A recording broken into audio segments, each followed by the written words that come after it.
이기는 사람에게는 내가 감추어둔 만나를 주겠고 흰 돌도 주겠다. 그 돌에는 새 이름이 적혀 있는데 그 돌을 받는 사람밖에는 아무도 그것을 알지 못한다. 아멘. 우리는 언젠가 주님을 만날 것입니다. 물론 우리가 매일의 삶 속에서도 주님을 만나며 살아갑니다.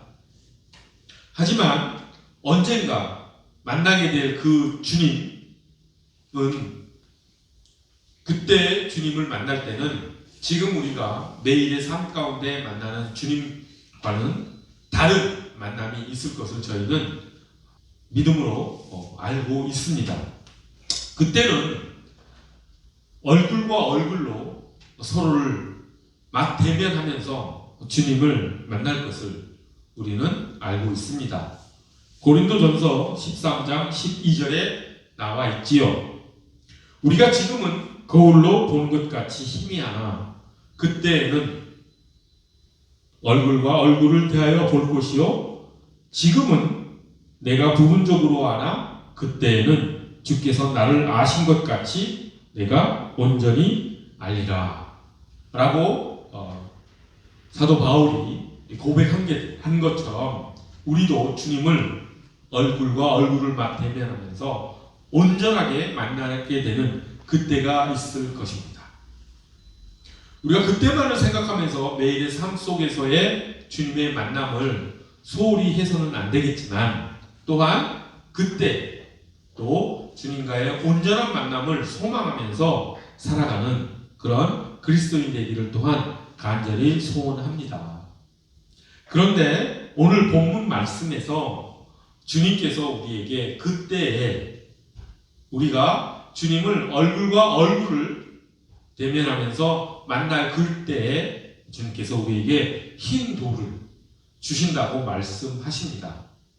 그리고 그 흰 돌에는 새 이름이 적혀 있는데 그 이름은 주님과 그리고 그 돌을 받는 사람밖에는 아무도 그것을 알지 못한다. 이렇게 주님께서 우리에게 요한 계시록에서 사도 요한에게 말씀으로 우리에게 얘기해 주셨습니다. 자, 우리는 그때 하나님께로부터 새 이름을 받는다라고 하는 것이 무슨 의미인지 먼저 살펴보도록 하겠습니다. 사람은 누구나 다 이름을 가지고 살아가지요.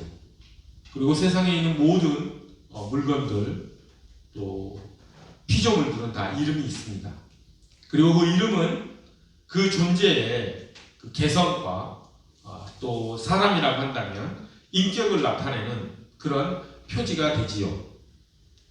그래서 우리는 어떤 사람의 이름을 들으면 머릿속에 그 사람의 이미지가 생각나면서 그 사람이 어떤 사람인지, 그 사람이 어떤 인격을 가지고 그 사람이 어떤 개성을 가진 사람인지 우리는 마음속에 그런 생각이 훅 들어옵니다. 그리고 그 사람에 대해서 생각을 하게 되는 것이지요. 그런데 인간이 지은 그 이름은 그 사람의 온전한 모습을 제대로 드러낼 수가 없습니다. 그럴 수밖에 없는 것이 태어나기 전에 그 사람의 이름을 대개는 부모님들이 그 아이의 이름을 지어주기 때문에 그 아이의 어떤 인격이나 개성을 충분히 고려해서 이름을 지을 수가 없기 때문이죠. 단순히 이런 아이가 되었으면 좋겠다라고 하는 그런 생각에서 부모들은 자녀의 이름을 지어주지요. 그래서 그리스도인들은 하영, 하은, 예진 이름들이 참 많습니다. 하나님의 영광을 나타내는 아이, 하나님의 은혜를 받는 아이, 예수님의 진리와 함께하는 아이, 이런 소망을 가지고 부모들이 이름을 짓습니다. 하지만 그렇다 하더라도 그 이름이 그 아이의 온전한 모습을 나타내지는 못하지요. 유대인들도 그렇게 부모들이 소망하면서 자녀의 이름을 지었습니다. 그런데 그 이름들을 보면은 이제 유대인들은 하나님의 백성이었기 때문이었는지 모르지만 부모가 이름을 지을 때 성령 하나님의 특별한 은혜가 주어져서 그런지 모르지만 성경 인물들의 이름은 그 사람의 일생과 어느 정도 맞는 부분이 있는 그런 인물들이 좀 있지요. 가장 대표적인 이름은 저는 다윗이라고 생각을 합니다. 다윗의 그 이름의 뜻은 사랑받는다라는 뜻이 있죠. 근데 우리가 다윗의 삶을 쭉 살펴봤을 때 우리가 다윗에게서 가장 특징으로 우리에게 다가오는 그 다윗의 그 삶은 하나님께 풍성한 사랑을 받은 인물이었다. 또 하나님께서도 다윗은 내 마음에 합당한 자다라고 말씀을 하신 만큼 그렇게 하나님의 은혜와 사랑을 풍성히 받은 사람이 다윗이었던 것이죠. 그러니까 다윗의 부모가 다윗의 이름을 지을 때 하나님의 특별한 은혜가 있어서 그렇게 다윗의 삶과 다윗의 이름은 일치하는 그런 측면이 있는 것 같습니다. 그렇게 우리가 하나님을 이제 만나게 될 때, 그때에 주님의 얼굴을 이제 우리가 얼굴과 얼굴로 대면하여 만나게 될 때, 주님께서는 우리에게 새 이름을, 우리에게 꼭 맞는 그런 새 이름을 우리에게 주실 것이라고 주님께서 지금 약속하신 것이지요. 우리보다도 더 우리를 더 잘 아시는 주님께서 우리에게 주신 이름이니 얼마나 그 이름이 우리의 인격과 개성을 온전하게 표현해 주겠습니까? 그 이름을 듣는 순간 우리는 아마 하나님께서 이 이름을 저에게 주시려고 이 이름에 걸맞는 사람으로 저희를 빚으시려고 이렇게 삶 가운데 우리와 함께 하셨군요 라고 하는 고백을 하게 될 것입니다. 주님께서 이런 이름을 주셨고 그 이름에 걸맞는 사람이 제가 되게 하기 위해서 주님께서 제게 그런 환경에 살게 하셨고 주님께서 나를 그렇게 이끄셨고 그때 나는 원망스러웠지만 주님께서는 그때의 그 상황을 통해서 나를 이렇게 인도하셨군요 라고 하는 그런 고백을 할 것입니다. 그리고는 감사해 하겠지요.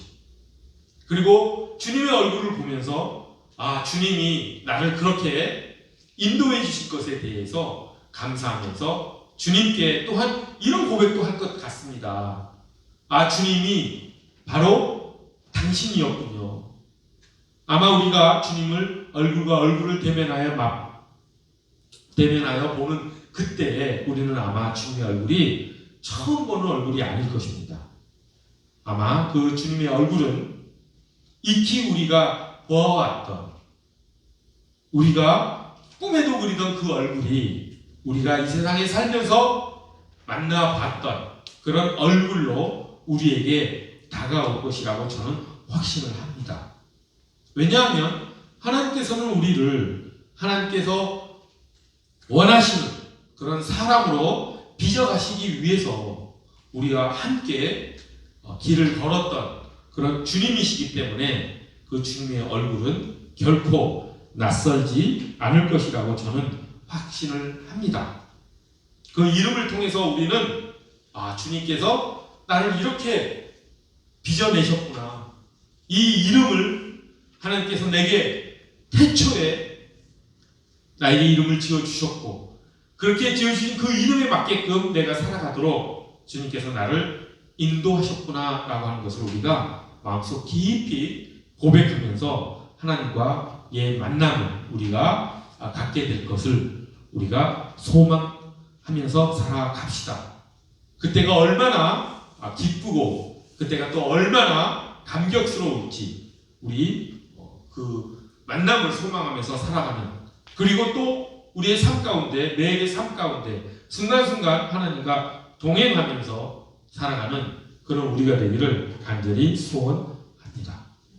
자, 그런데 주님께서 그 뒤에 덧붙이는 말씀이 있죠. 그 새 이름을 다른 사람은 알지 못한다라고 합니다. 그 새 이름은 오직 주님이 지어주신 그 새 이름은 우리의 개성과 우리의 인격과 우리의 참 모습을 완전히 표현해주는 그 새 이름은 오직 주님과 그 이름을 받는 사람만 안다고 주님께서 말씀하신 것이죠. 자, 이거는 무엇을 의미할까요? 왜 다른 사람은 그 새 이름을 알지 못하고 오직 그 이름을 받는 사람 그리고 주님만 그 이름을 알게 될까요? 그것을 잘 생각해 봅시다. 왜 그럴까? 내가 주님을 만났을 때 주님께서 내게 흰 돌을 주시는데 그 흰 돌 위에 내 이름이 쓰여 있는데 그 쓰여진 그 새 이름은 나만이 안다는 것이죠. 주님과 나만이. 이거는 무슨 의미인가요? 그것은 우리가 이 세상을 살아가면서 주님과 나만의 비밀이 있다는 뜻이죠. 다른 사람들은 알지 못하는 주님과 나만의 비밀한 관계가 우리의 삶 가운데 있다라고 하는 것입니다.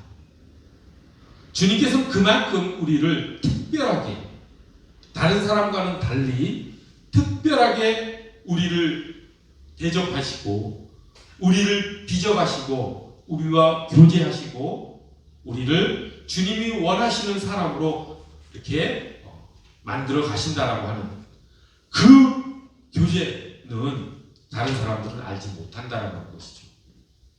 그렇기 때문에 사람은 고독한 존재일 수밖에 없습니다. 어떤 측면에서는. 우리가 고독 속에서 깊이 다른 사람은 들어올 수 없는 나만의 방 속에 내가 있을 때 그 방 속에 들어올 수 있으신 분은 오직 주님만이라고 하는 것이죠. 주님만이 그 방에 들어오셔서 주님과 나만 나눌 수 있는 비밀의 대화를 주님과 나는 하면서 주님과 나의 특별한 관계가 형성되어 나간다라고 하는 것입니다. 그렇기 때문에 나의 가장 참 모습을 표현해주는 그때 주님께서 우리에게 흰 돌 위에 써서 주는 그 새 이름은 그 비밀한 주님과의 추억 속에서 만들어진 이름이기 때문에 주님과 수없이 많은 슬픔과 기쁨과 모든 감정을 공유하고 모든 경험을 함께하면서 만들어진 그 새 이름이기 때문에 다른 사람은 그 이름을 이해하지 못합니다. 하지만 나는 그 이름을 받은 사람은 그 이름의 의미가 무엇인지 내가 어떤 존재인지 내가 주님과 어떤 교제를 하며 살았는지 그 이름을 보는 순간 아마 머릿속에 확 들어올 것입니다. 그리고 그 순간이 아마 우리의 영혼을 채우는 그런 기쁨의 순간이 될 것입니다.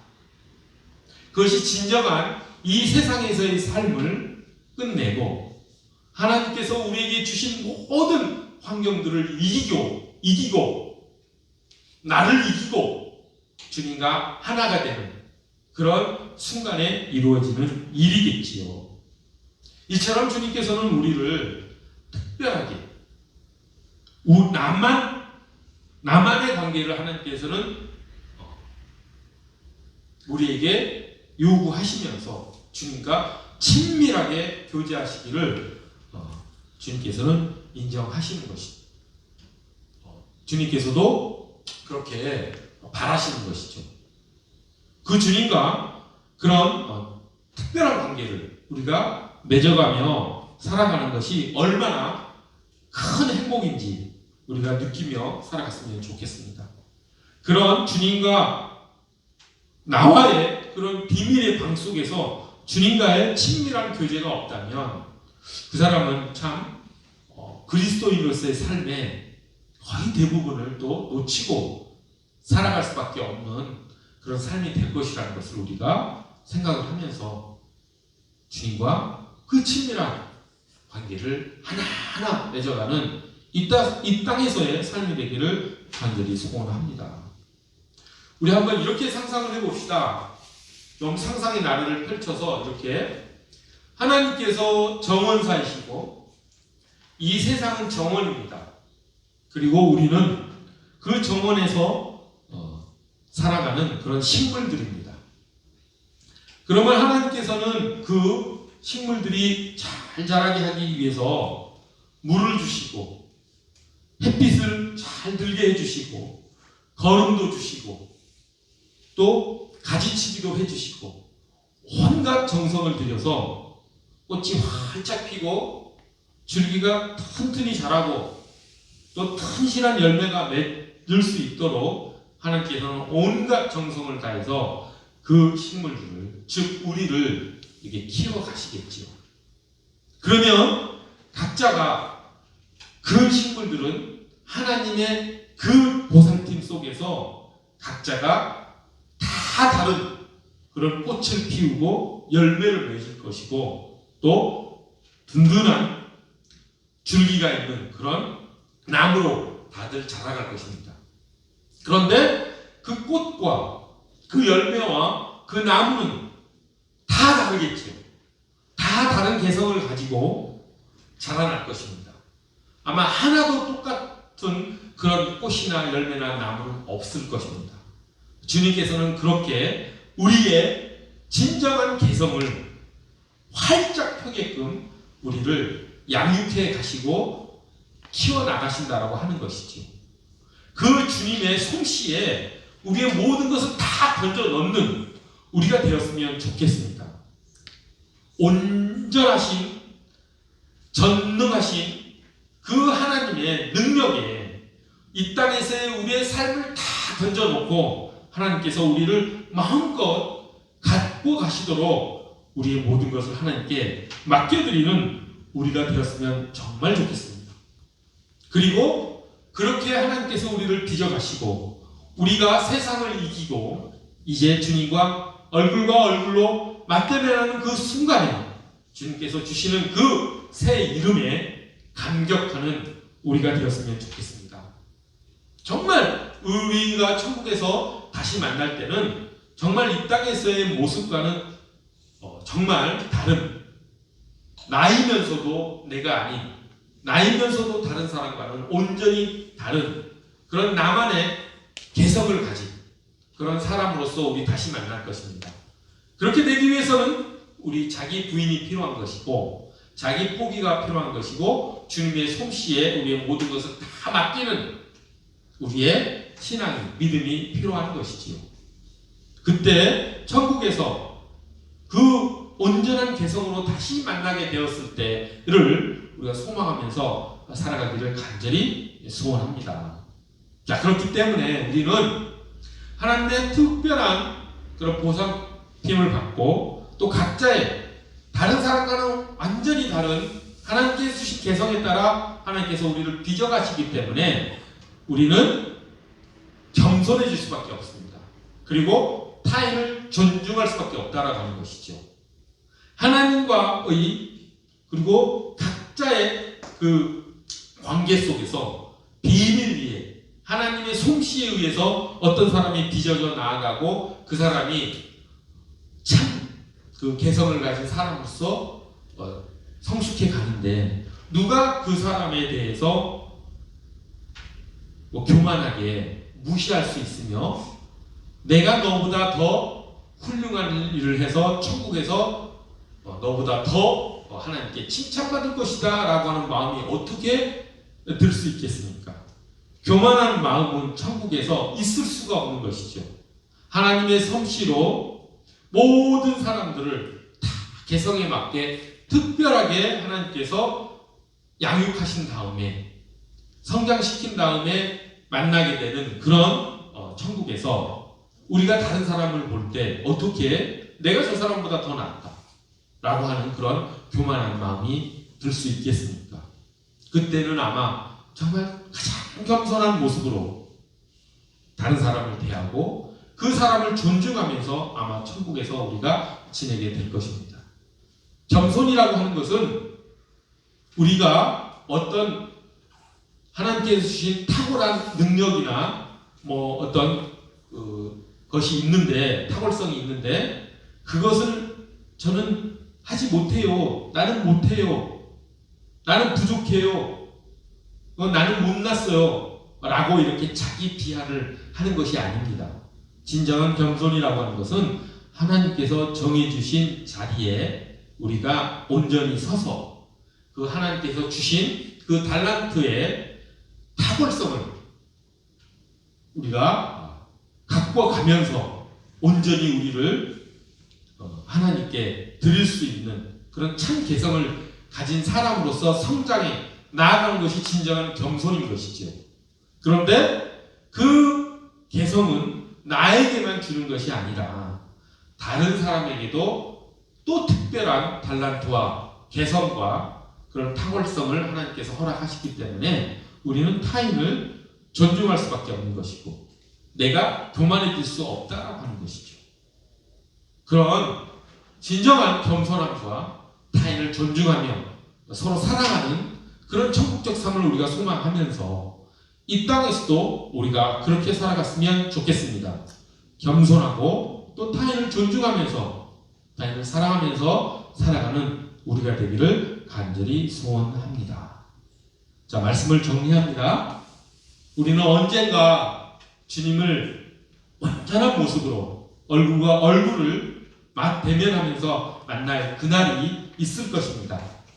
매일의 삶 속에서도 우리가 주님을 만나며 주님과 동행하면서 살지만 그때에는 정말 특별한 때가 될 것입니다. 그때에 우리가 세상을 이기고 나의 부족함과 연약함을 이기고 주님께서 주시는 그 새 이름을 우리가 받아서 그 이름 속에 담겨진 주님의 은혜와 사랑 그리고 주님과 함께했던 우리가 이 땅에서 겪었던 모든 경험과 추억을 아름답게 되새기면서 주님께 감사의 고백을 하는 그런 감격에 찬 그 날을 우리가 소망하면서 살아갔으면 좋겠습니다. 그렇게 주님께서는 우리를 인도하시고 그렇게 우리를 온전한 사람으로 빚어가시기 위해서 주님은 우리를 특별하게 대하셨고 우리와 나와 비밀의 관계를 맺으시면서 다른 사람들은 알지 못하는 그런 하나님의 은혜로 우리를 갖고 가심을 우리가 믿습니다. 하지만 그 비밀을 주님과 내가 가졌다고 해서 우리가 교만해질 필요는 없습니다. 다른 사람들과도 모든 사람들과 하나님께서는 그런 비밀한 관계를 맺으시면서 그 사람의 참 개성에 맞게끔 그 사람들을 양육해 가신다라고 하는 사실을 우리가 명심하면서 겸손하게 타인을 존중하며 서로 사랑하며 살아가는 우리가 되기를 간절히 소원합니다. 기도하겠습니다. 거룩하고 자비로우신 하나님 아버지, 그날에 주님께서 저희에게 새 이름을 저에게 주실 줄을 믿습니다. 그 새 이름이 우리의 온전한 모습을 주님께서 원하시는 그 모습을 온전히 나타내는 그 이름일 것임을 저희가 또한 믿습니다. 하나님, 그런 새 이름을 저희가 받을 때까지 이 땅에서 주님 두 손을 꼭 잡고 주님의 손을 놓치지 않고 하나님과 동행하는 삶을 통해 그 새 이름에 걸맞는 하나님이 원하시는 그런 사람이 될 수 있도록 저희를 붙들어 주시옵소서. 하나님께서 우리를 각자에게 맞는 가장 좋은 것으로 우리를 성장시키실 것을 믿습니다. 다른 사람들은 알 수 없는 비밀한 방법으로 주님께서 우리에게 역사하실 줄을 믿습니다. 하나님께서 그런 달란트를 우리에게 주셨음을 믿습니다. 하나님, 그 하나님께서 주신 달란트를 탁월하게 갖고 나가 하나님께 돌려드리는 우리 모두가 될 수 있도록 타인을 존중하며 겸손히 하나님께 나아가는 우리 모두가 될 수 있도록 주님께서 붙들어 주시옵소서. 감사드리며 예수 그리스도 이름 받들어 기도드립니다.